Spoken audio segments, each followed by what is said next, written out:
Assalamualaikum warahmatullahi wabarakatuh.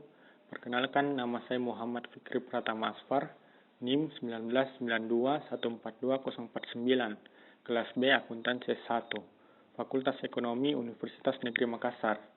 Pada kesempatan kali ini, saya akan menjelaskan tentang sejarah perkembangan standar audit di Indonesia. Sejarah perkembangan audit di Indonesia. Perkembangan auditor di Indonesia terjadi pada tahun 1973, yaitu ketika Ikatan Auditor Indonesia atau IAI menetapkan prinsip-prinsip auditorsi Indonesia atau PAI dan norma pemeriksaan auditor atau NPA. Selain itu, perkembangan yang terjadi dalam dunia perbankan sejak tahun 1988 semakin menuntut dilakukannya audit atas laporan keuangan bagi perusahaan-perusahaan yang akan mengajukan permohonan kredit ke bank. Pada tahun 1995, lahir Undang-Undang Perseroan Terbatas yang mewajibkan suatu perseroan terbatas menyusun laporan keuangan, dan jika perseroan merupakan perusahaan publik, maka laporan keuangannya wajib diaudit oleh auditor publik. Pada tahun yang sama, Undang-Undang Pasar Modal pun lahir juga. Seiring perkembangan perusahaan di Indonesia, IAI telah banyak melakukan penyempurnaan peraturan yang berlaku di Indonesia, yang mana Indonesia saat itu berkiblat pada peraturan yang dibuat oleh Amerika Serikat. Pada tahun 1994, IAI melakukan penyusunan ulang prinsip auditorsi dan standar audit yang disebut Standar Auditorsi Keuangan atau SAK, dan Standar Profesional Auditor Publik atau SPAP. Sejalan dengan itu, Dewan Standar Auditorsi yang dibentuk IAI secara terus-menerus menerbitkan Pernyataan Standar Auditorsi Keuangan atau PSAK. Pengadopsian Standar Akuntansi Internasional di Indonesia. Saat ini, Standar Akuntansi Keuangan Nasional sedang dalam proses konvergensi secara penuh dengan International Financial Reporting Standard atau IFRS yang dikeluarkan oleh IASB atau International Accounting Standard Board. Oleh karena itu, arah penyusunan dan pengembangan standar akuntansi keuangan ke depan akan selalu mengacu pada standar akuntansi internasional atau IFRS tersebut.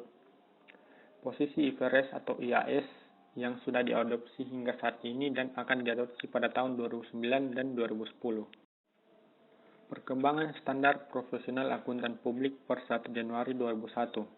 Yang pertama, Pernyataan Standar Auditing atau PSA yang dilengkapi dengan interpretasi Pernyataan Standar Auditing atau IPSA.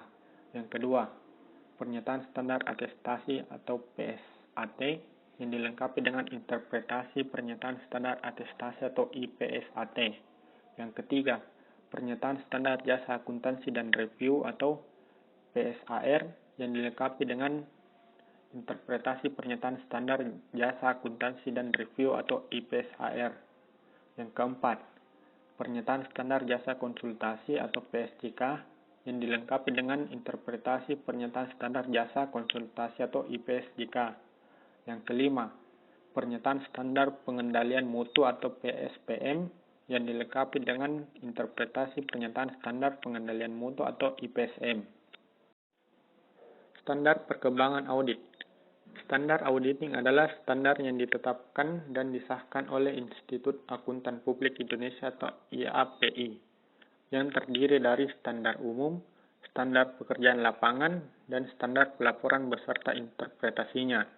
Standar auditing merupakan pedoman audit atas laporan keuangan historis.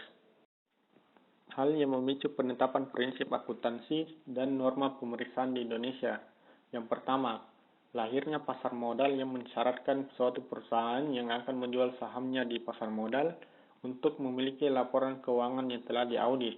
Yang kedua, perkembangan yang terjadi dalam dunia perbankan semakin menuntut dilakukannya audit atas laporan keuangan bagi perusahaan-perusahaan yang mengajukan permohonan kredit ke bank.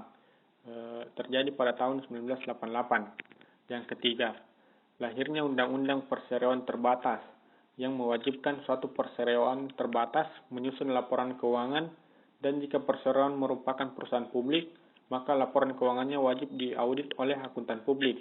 Terjadi pada tahun 1995. Yang keempat, lahirnya Undang-Undang Pasar Modal yang semakin meningkatkan peran akuntansi dan pengauditan khususnya bagi perusahaan-perusahaan yang sahamnya dijual di pasar modal, terjadi pada tahun 1995.